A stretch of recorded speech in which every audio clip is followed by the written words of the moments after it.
So, it's been too long.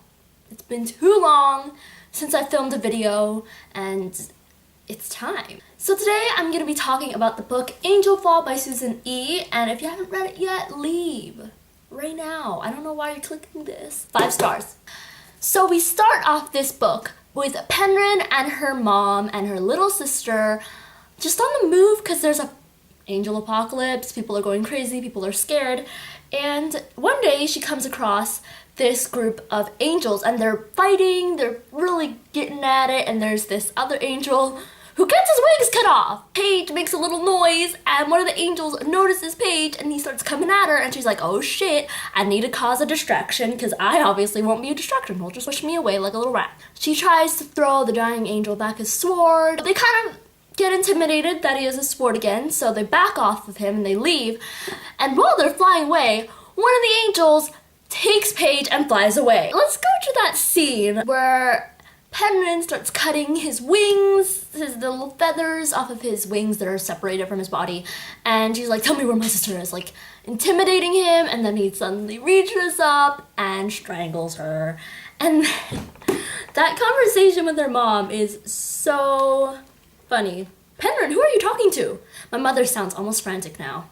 Just my own personal demon, Mom. Don't worry. He's just a little weakling. Oh, she sounds calm all of a sudden, as if that explained everything. I can tell by her fading voice as she says this, as she's reassured and walking away. It's just like this crashing in the room, and the mom's like, oh, it's just a demon. She can handle it herself.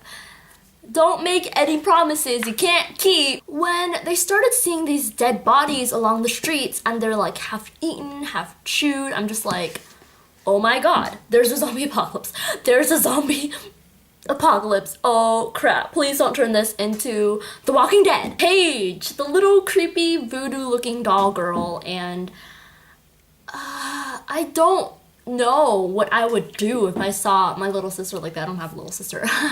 But if I had a little sister and she walked out like that, I don't know what I would do. When that stinger went into her neck, and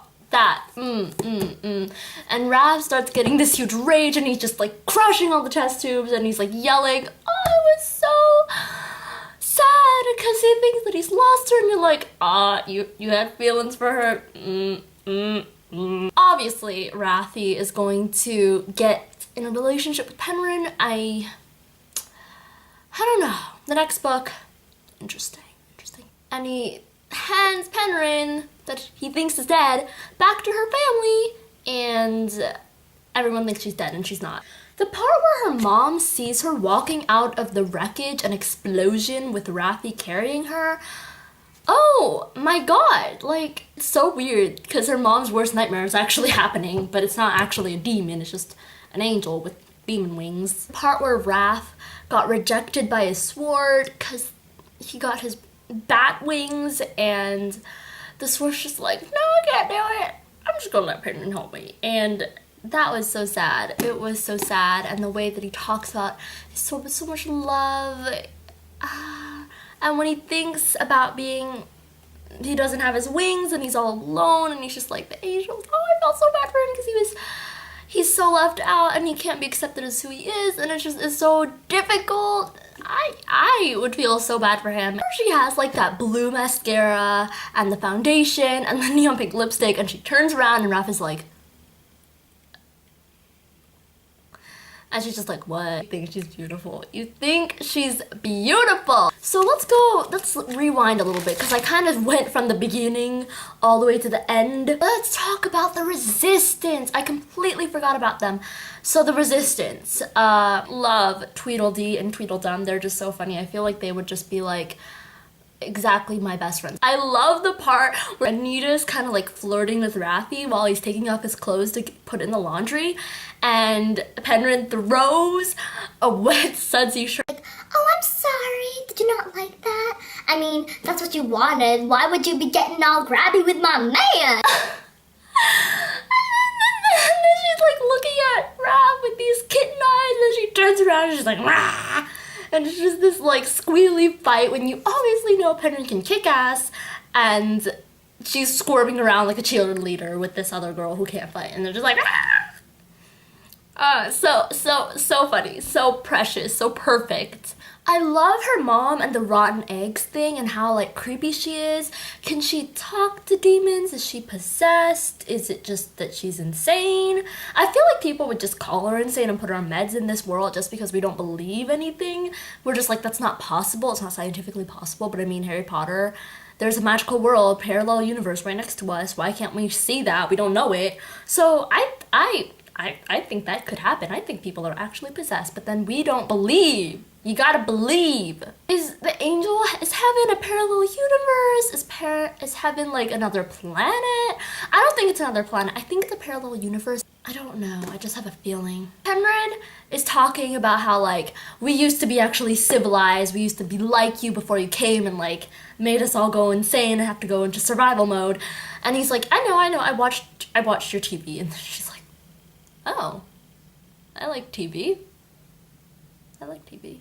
Baby, you light up my world like nobody else. I took both stickers off and now it's so pretty. Oh my god, I'm so happy. I'm so happy. I was doing some Google searching if Susan E. wrote more books, and apparently she was a lawyer and then just didn't want to be a lawyer anymore, and then she was an author. So let's talk about that kiss. I can't believe I forgot about the kiss. I forget about everything because I always ramble. Henry kind of leans in and she kisses Raph, and he actually kisses her back, which I wasn't expecting. I thought he would break away like Edward, how he's like, I can't be with you. Ah. And he didn't, and he's just like, I don't even like you, you know? Like, he acts like he likes her, but then he doesn't. He doesn't want to hug her. I mean, a hug doesn't have to mean anything. I was the main character, what I would do, and I would probably like nag at him about how he's so mean and how he doesn't like to have hugs. Hello, excuse me. Do you excuse me? Rafi, a hug to friendship? I thought you were dead. Would you mind hugging me now? I need some love because I'm lonely here and my little sister's gone and my mom is insane. Can you hug me? Excuse me. I'm a little bit of a overdramatic queen. I love how Raph always gives her like a little silent approval whenever she kicks ass, and he's like, nice. Well, it's a book like this, and it makes you laugh, it makes you sad, it's exciting, it's everything. It makes you laugh because Penryn doesn't know how to make good comebacks, and Raph does, and he's really corny and really cocky, and Penryn's just like, oh yeah, you mutated sacks of leaking maggots. Mutated sacks of leaking maggots, huh? How old is Raph? Is he like, I don't know.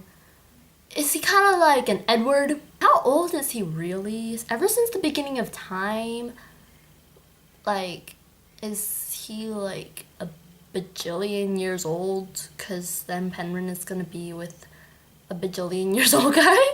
It's so interesting to see how in Twilight sometimes talk about Edward's age and she's like, I'm dating a 100-year-old man, and then in this book she doesn't really ever ask, which I would be interested to know that. I'd be like, how old are you? Make sure to follow the link for Worlds After, because I actually finished that book a few weeks ago. Tell me what you think about this book down below. Tell me your stars. 1 out of 5 stars. What's it out of? Mine is out of 5 stars. I love this book. Hope you enjoy this video, and I will see you next time.